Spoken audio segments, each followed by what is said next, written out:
นี่คือนาหวานผู้ฆ่าปลาทองคำได้อันนี้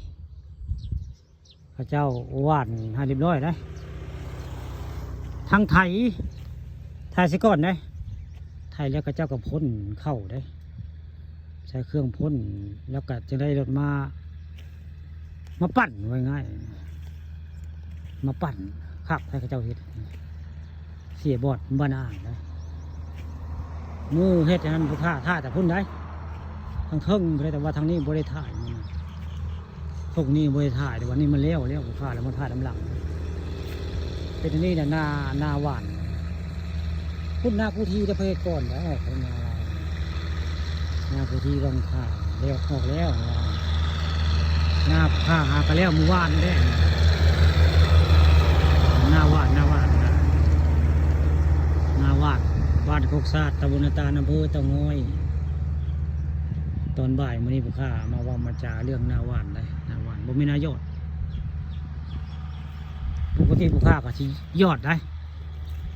เบิ่งแล้วมันย่ำบ่ทับผลมันสุ่มเหมือนกันเลยยอดบ่ได้ผลมันเริ่มมาแล้วจำเป็นได้เฮ็ดนาหวานกับผลตกมาก็สิพอดีแล้วคือว่านี่ฝนตกมากับสิพอดีมันคือเส้นทางของเตางอยพาเด่นเด้อนี่เส้นทางเส้นนี้เตางอยพาเด่นนะนี่เป็นท่านผู้ข้าได้มาว่ามาจาในทุ่งให้ทุ่งนาผู้ข้าแล้วนี่บริเวณนี้พุ่นแล้วเขาพุ่นแล้วพุ่นหลักต้นนาแล้วเขาต้นไม้อยู่แล้วเคเดนเนาะอันนี้ก็คือซาปลาเช็ดกักน้ำไว้ดูดเวลาน้ำแห้งเดือน11เนาะพ่นมดกะใส่น้ำนี่ละดูใส่ให้ใส่หน้าเอาใส่หน้าตอนสิได้ไม่ได้ห่วงปีนี้ก็ยังใบตึกเหแซ่มองเขาได้นี่หันตึกแล้วมันสมุนวายไปแล้วป้าบัวนี่เพื่อสิเป็นไปไงครับในตึกแล้ว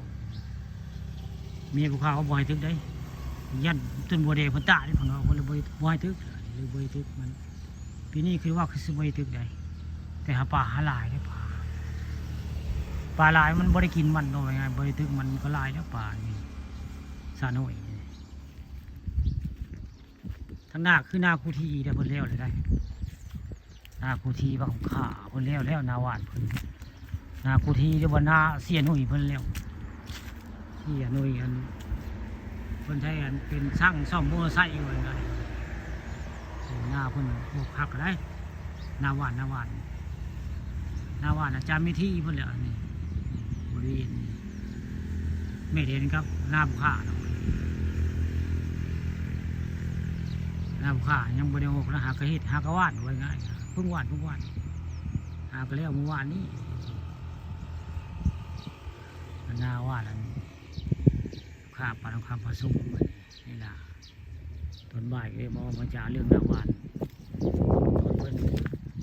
มาเฮ็ดเนี่ยไม่ได้มาถ่ายทำได้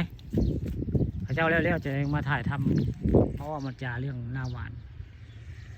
นี่คือไทยแล้วก็เอาเครื่องมาพ่นได้พ่นแล้วก็เครื่องมาปั่นง่ายมาปั่นถือว่าสมบูรณ์แบบแล้วเลยปีนี้ก็คือสิไว้หว่านก้าหรือว่าลูกกาดำหน้าเอาไว้ง่ายเห็นแบบรวดเร็วทันสมัยนี่ฝนตกมากเข้าก็เชื่อกันแล้วนี่เสียบวชมานางว่าใช้บริการไปนี่หน้าหวาน